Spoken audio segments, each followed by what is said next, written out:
네, 앞서 보도에서 보신 것처럼 2차 북미 정상회담의 정확한 날짜와 장소는 공개되지가 않았습니다. 애초 기대에는 조금 못 미치는 발표인데요. 그 배경을 외교부 출입하는 송주영 기자와 뉴스 추적하겠습니다.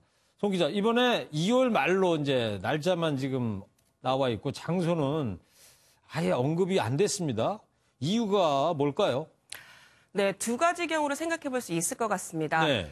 이미 날짜와 장소를 합의했는데 발표하지 않는 경우, 아니면 아직 막판 조율이 필요해서 발표하지 못하는 경우입니다. 네. 뭐 두 가지로 압축되니까 뭐 명쾌하긴 한 것 같은데. 자, 그럼 첫 번째. 합의는 했는데 발표를 하지 않았다. 왜 그랬을까요?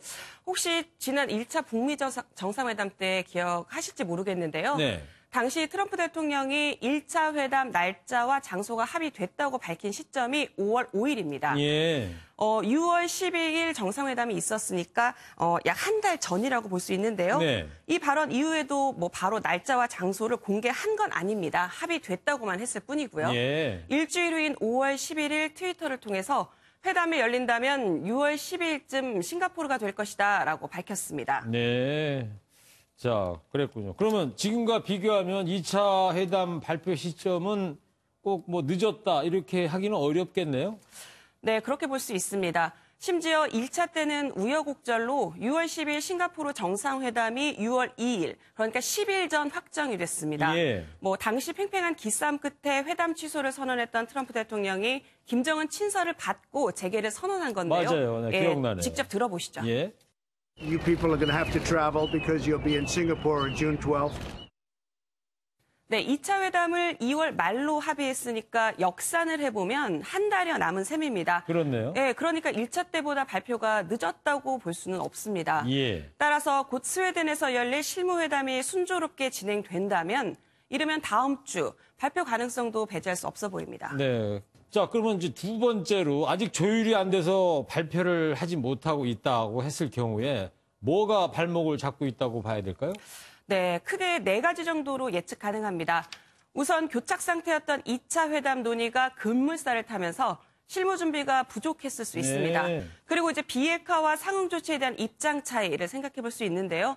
이건 6.12 싱가포르 합의문 진척을 가로막은 최대 걸림돌이기도 합니다. 네. 그리고 앞으로 또 상당한 어려움이 예상되는 부분이기도 하고요. 네.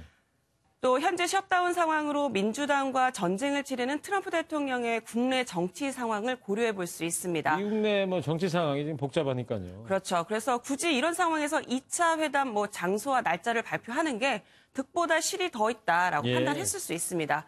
뭐 마지막으로 북한이 김정은 위원장의 신변, 안전을 위해서 최대한 장소는 발표를 늦춰달라고 요청했을 가능성도 있어 보입니다. 네. 김정은 위원장 경호 문제로 지금 아직 결정을 못한 것 같기도 하다. 네. 알겠어요. 그리고 또 1차 때와 마찬가지로 이번에도 이제 톱다운 방식으로 김정은 위원장하고 트럼프 대통령이 담판할 가능성이 높아 보이는데, 자, 그렇다면 이 두 정상의 뭐 맞교환 카드, 뭐 어떤 게 있을까요? 네, 최대 관건은 비핵화와 상응 조치 수위를 어느 정도로 맞추느냐일 것 같습니다. 수위. 네, 1차 북미 정상회담 이후에 미국이 꾸준히 북한에 요구한 게 핵신고를 비롯한 비핵화 선제적 조치였습니다. 예. 뭐 보시면 핵무기, 핵시설, 그리고 핵무기 운반 수단인 미사일 등이 그 대상이 될 것으로 보이고요. 이에 상응하게 북한은 그 영변 핵시설의 영구 폐기, ICBM 일부 폐기, 그리고 동창리 엔진 시험장 폐기 등을 협상 카드로 제시할 가능성이 높아 보입니다. 네. 그런데 현재 미국은 이제 표면적으로는 여전히 최종적이고 완전하게 검증된 비핵화까지 대북 제재를 놓지 않겠다라고 얘기를 하고 있고요. 북한은 우리가 어떤 그 조치를 좀 보이면 미국이 대북 제재를 완화하고 그리고 종전 선언을 해야 한다라고 얘기를 하고 있습니다. 제재 완화, 뭐 종전 선언. 네. 북한이 요구하는 건데 그런 거고. 네네. 자, 근데요, 북미가 이번 그 고위급 회담은 워싱턴에서 하는 거고, 또 실무회담은 지금 스웨덴에서 한다는 거 아닙니까?